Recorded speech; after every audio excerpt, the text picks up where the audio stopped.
গাজা সিটির শেখ রাদওয়ান এলাকায় 5তলা বাড়ির জায়গায় এখন শুধু কংক্রিটের ভাঙা স্তূপ। সেই ধ্বংসস্তূপের ওপরেই রমজানের ইফতারে বসেছেন আহমেদ আবু নাজি ও তার পরিবার। কার্ডবোর্ড জ্বালিয়ে আগুন ধরিয়ে স্যুপ আর ত্রাণ সহায়তাকারীদের থেকে পাওয়া কিছু খাবার দিয়ে তাদের ইফতারের আয়োজন। যেখানে একসময় তাদের ছিল সাজানো ডাইনিং টেবিল, আজ সেখানে খোলা আকাশের নিচে ভাঙা ছাদের উপর বসে ভাগাভাগি করে খাচ্ছেন সবাই। আগে আমাদের জীবন স্বাভাবিক ছিল, কিন্তু ইসরায়েলি বাহিনী আমাদের বাড়ি ধ্বংস করার পর এখন আমরা মাটিতে খোলা আকাশের নিচে ঘুমাই, ভাঙা বাড়ির ছাদে বসে রান্না করছি। আমাদের পরিবারের অবস্থা খুবই করুণ।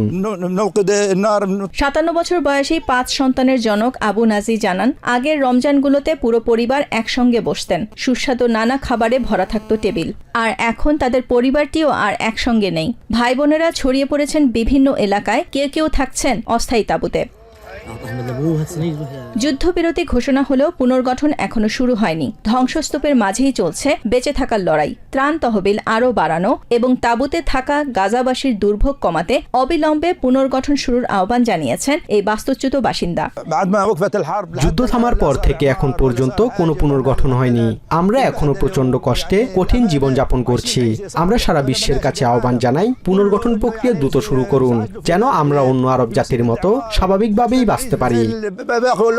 এদিকে জর্ডান ও ইন্দোনেশিয়ার সরকার প্রধান ইসরায়েল প্যালেস্টাইন সংঘাতে 2 রাষ্ট্রভিত্তিক সমাধানের প্রতি সমর্থন পুনর্ব্যক্ত করেছেন।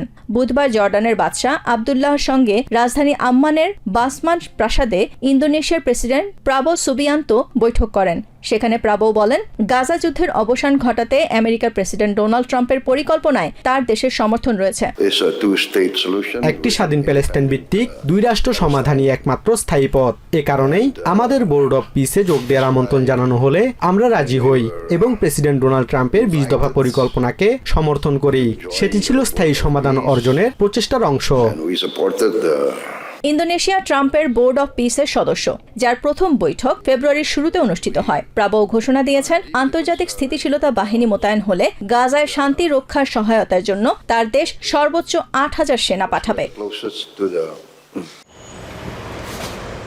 লেবাননের রাজধানী বৈরুতের একটি ছোট ওয়ার্কশপ। এখানে ফেলে দেয়া সিডি, কার্ডবোর্ড আর কাঠের প্যালেট সবই নতুন রূপ পাচ্ছে। স্বেচ্ছাসেবীরা বর্জ্যকে রূপ দিচ্ছেন চাঁদ তারার সাজে, যা রমজান উপলক্ষে ঝুলছে বৈরুতের বিভিন্ন সড়কের গাছ জুড়ে। এই অভাবনীয় উদ্যোগটির নেতৃত্ব দিচ্ছে আহলা ফাওদা নামে একটি এনজিও। তাদের লক্ষ্য উৎসবের আনন্দের সঙ্গে পরিবেশ সচেতনতার বার্তা পৌঁছে দেয়া। প্রায় 3 বছর আগে আমরা হামরায় ইকো হাব নামে একটি কমিউনিটি সেন্টার চালু করি। এখানে মানুষের প্রয়োজন মেটানোর পাশাপাশি তাদের পুনর্ব্যবহারের বিষয়ে শিক্ষা দেয়া হয়। ইকো হাবে আছে একটি দোকান, পোশাকের বুটিক ও একটি লাইব্রেরি, কিন্তু এখানে কেনাকাটার নিয়ম আলাদা। টাকার বদলে চলে পুনর্ব্যবহারযোগ্য উপকরণ। যাদের কেনার সামর্থ্য নেই তারা বাসা থেকে প্লাস্টিক, টিন বা কাগজ নিয়ে আসে। এই উপকরণগুলোই তাদের মুদ্রা হিসেবে কাজ করে। এগুলো দিয়ে তারা দোকান থেকে প্রয়োজনীয় জিনিস নিতে পারেন। রমজান উপলক্ষে এবার সেই পুনর্ব্যবহার উদ্যোগ ছড়িয়ে পড়েছে পুরো হামরা সড়কে। কার্ডবোর্ড আর পুরনো সিডি কেটে তৈরি হচ্ছে চাঁদ তারা। কাঠের বোর্ডে আঁকা নকশাও নতুন আকারে ঝুলছে গাছের ডালে। ভাবনাটি খুব সুন্দর। আমি সবাইকে উৎসাহিত করি যে সাজসজ্জা আগে কেনা হতো তা যেন এরকম পুনর্ব্যবহারকারীদের দান করা হয়। উদ্যোক্তারা বলছেন, এই সাজ একবারের জন্য নয়, রমজান শেষে এগুলো খুলে সংরক্ষণ করা হবে, যাতে আগামী বছর আবার ব্যবহার করা যায়। আমরা টেকসই ব্যবস্থার উপর গুরুত্ব দেই। রমজান শেষে সাজসজ্জা খুলে সংরক্ষণ করব। আগামী বছর আবার এগুলো ব্যবহার করা হবে, প্রয়োজনে নতুন কিছু যোগ করব। বৈরুতের রাস্তায় ঝুলছে চাঁদ তারা শুধু রমজানের সৌন্দর্য নয়, বরং পুনর্ব্যবহারের এক অনন্য বার্তাও দিচ্ছে এগুলো। সাগর তীরের নান্দনিক শহর বার্সেলোনা, সাগ্রাদা ফ্যামিলিয়ার মতো বিশ্বখ্যাত স্থাপত্য দেখতে প্রতি বছর এখানে ভিড় জমান হাজারো পর্যটক। তবে এই জনপ্রিয়তাই এখন শহরটির জন্য বিস্ফোরা হয়ে দাঁড়িয়েছে। পর্যটকের অতিরিক্ত চাপে স্থানীয়দের জন্য থাকার জায়গা পাওয়া দুষ্কর হয়ে পড়ায় বুধবার এক বড় সিদ্ধান্ত নিয়েছে কাতালান আঞ্চলিক পার্লামেন্ট। আগামী এপ্রিল থেকে হোটেল ভেদে পর্যটন কর 5 ইউরো থেকে বাড়িয়ে সর্বোচ্চ 15 ইউরো করা হয়েছে। পর্যটন সমৃদ্ধি আনে ঠিকই, তবে এটি পাবলিক সার্ভিসের উপর চাপ বাড়ায় এবং আবাসন সংকট তৈরি করে। যারা শহরের সুযোগ সুবিধাগুলো নিবিড়ভাবে ব্যবহার করছেন তাদের এই খরচ বহন করাটা এখন সময়ের দাবি। আমরা টেকসই ও দায়িত্বশীল পর্যটন নিশ্চিত করতে চাই। পার্লামেন্টে 68 থেকে 63 ভোটে পাশ হওয়া এই নতুন আইনের ফলে 5 তারকা হোটেলে থাকার খরচ রাতারাতি বেড়ে যাবে। তবে এই সিদ্ধান্তের মিশ্র প্রতিক্রিয়া দেখা দিয়েছে পর্যটকদের মাঝে।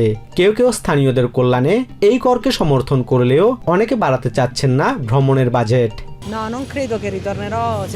দিনে 15 ইউরো কর দিয়ে আমি আর এখানে আসবো না। এমনিতে যাতায়াত খরচ অনেক বেশি, তার উপর এই বাড়তি চাপ মেনে নেওয়া যায় না। পর্যটকরা তো রেস্টুরেন্ট বা মনুমেন্টে গিয়ে তাদের রাজস্ব বাড়াচ্ছেই।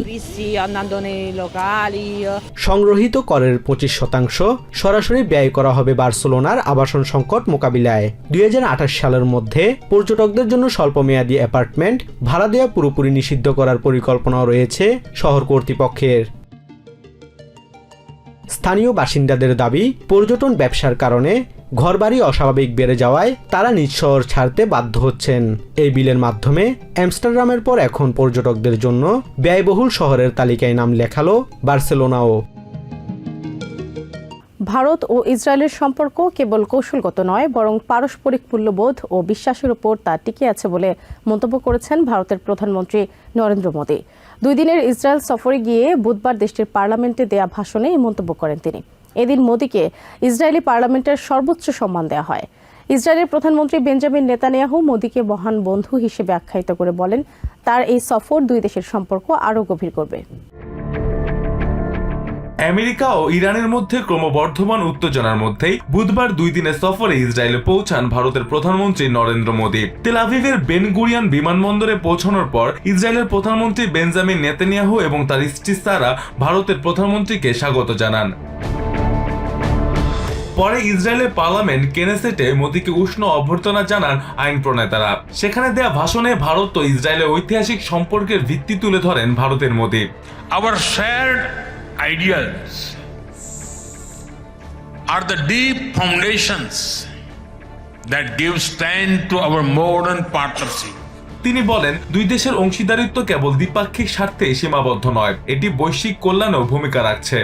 Our strong partnership not only serves national interests but also contributes to global stability and prosperity. এ সময় বেঞ্জামিন নেতানিয়াহু মোদীর সাথে তার বন্ধুত্বের কথা তুলে ধরেন। একই সাথে মোদীর এই সফরকে কূটনৈতিক ও আর্থিক সহযোগিতার মাধ্যমে 2 দেশের সম্পর্ক আরো গভীর করার সুযোগ হিসাবে অভিহিত করেন। But I've never been more moved than by your visit here with us, a great friend of Israel, a great champion of the Indian-Israeli alliance. 2023 সালের অক্টোবরে হামাসের হামলার প্রেক্ষাপটে কোনো অজুহাত ছাড়াই ইসরায়েলের পাশে দাঁড়ানোর জন্য মোদীর প্রতি বিশেষ কৃতজ্ঞতাও প্রকাশ করেন Netanyahu. You didn't give excuses. You stood next to Israel. You stood by Israel. You stood for Israel. You stood for the truth. Thank you, my friend. 2017 সালে প্রথম ভারতীয় প্রধানমন্ত্রী হিসেবে ইসরায়েল সফর করেন মোদী। 9 বছর পর আবারও এই 2 নেতার সাক্ষাৎ দ্বিপাক্ষিক সম্পর্ককে এক অনন্য উচ্চতায় নিয়ে যাওয়ার ইঙ্গিত দিচ্ছে। ইসরায়েলি সরকারের এক কর্মকর্তার মতে, এই সফর অনেক ক্ষেত্রে নতুন অংশীদারিত্ব এবং সহযোগিতার পথ প্রশস্ত করবে। ইরানের বিরুদ্ধে আবারও কঠোর অর্থনৈতিক নিষেধাজ্ঞা দিয়েছে ট্রেজারি ডিপার্টমেন্ট। কংগ্রেসে প্রেসিডেন্ট ট্রাম্প তার ভাষণে ইরানের উপর সম্ভাব্য হামলার ইঙ্গিত দেওয়ার মাত্র কয়েক ঘন্টা পর বুধবার দেশটির 30 ব্যক্তি, নৌযান এবং প্রতিষ্ঠানের উপর নতুন অর্থনৈতিক নিষেধাজ্ঞা আরোপ করা হলো।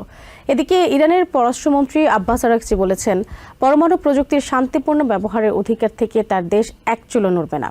অন্যদিকে IAEA প্রধান রাফায়েল গ্রোসি জানান, ইরানের কাছে থাকা উপাদানগুলো দিয়ে দ্রুতই পরমাণু অস্ত্র তৈরির সক্ষমতা অর্জন করা সম্ভব।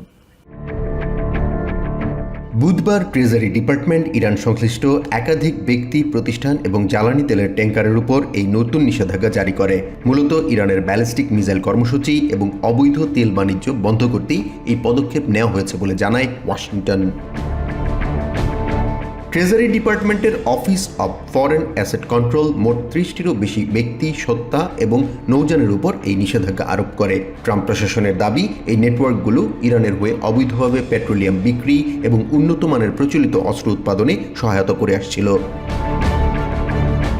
এদিকে সেন্টকম মুখপাত্র ক্যাপ্টেন টিম হকিন্স জানিয়েছেন, উত্তেজনার মাত্রার উপর ভিত্তি করে আমেরিকা পারস্য উপসাগর অঞ্চলে অতিরিক্ত সামরিক শক্তি মোতায়েন করেছে। ক্যাপ্টেন হকিন্স জোর দিয়ে বলেন, সেনাদের সুরক্ষাকে সর্বোচ্চ গুরুত্ব দিচ্ছে আমেরিকা। ইরান থেকে পরিচালিত একটি ড্রোন ভূপাতিত করার কথাও জানান তিনি। মধ্যপ্রাচ্যে যখন যুদ্ধের দামামা বাজছে, ঠিক তখনই সুইজারল্যান্ডের জেনিভায় মুখোমুখি হতে যাচ্ছেন ইরান ও আমেরিকার প্রতিনিধিরা। প্রেসিডেন্ট ট্রাম্পের বেঁধে দেওয়া 10 থেকে 15 দিনের সময়সীমা শেষ হওয়ার মুখে ইরানের পররাষ্ট্রমন্ত্রী আব্বাস আরাঘচি জানিয়েছেন, একটি ন্যায়সঙ্গত চুক্তিতে পৌঁছানো এখনও সম্ভব। তবে একই সাথে তিনি স্পষ্ট করে দিয়েছেন, ইরান তার পরমাণু প্রযুক্তির শান্তিপূর্ণ ব্যবহারের অধিকার থেকে এক চুলও নড়বে না। So we can build confidence on our nuclear program. And in return, we expect sanctions being terminated. এদিকে IAEA প্রধান রাফায়েল গ্রোসি জানান, গত বছর জুনের 12 দিনের যুদ্ধের পর থেকে তারা ইরানের সমৃদ্ধ ইউরেনিয়াম মজুদ পুনরায় পরিদর্শন করতে পারেননি। গ্রোসি জানান, বর্তমানে ইরানের হাতে পরমাণু অস্ত্র না থাকলেও তাদের কাছে থাকা উপাদানগুলো দিয়ে দ্রুতই এই অস্ত্র তৈরি সম্ভব। De ser utilizado para la fabricación de armas nucleares. No quiere decir esto que haya armas nucleares en este momento, pero está ese material que puede tener ese uso. জেনিভায় কূটনৈতিক আলোচনার সমান্তরালে পেন্টাগন এবং ইসরায়েলি বাহিনী ইরানের পরমাণু স্থাপনাগুলোতে সম্ভাব্য বড় ধরনের হামলার প্রস্তুতি নিচ্ছে। যদি চলতি সপ্তাহের এ আলোচনা ব্যর্থ হয়, তবে প্রেসিডেন্ট ট্রাম্প সামরিক পদক্ষেপের চূড়ান্ত অনুমোদন দিতে পারেন বলে আলোচনা শুরু হয়েছে। নিউ ইয়র্ক থেকে সম্প্রচারিত TVN 24 টেলিভিশন বিশ্বজুড়ে বাঙালির কণ্ঠস্বর।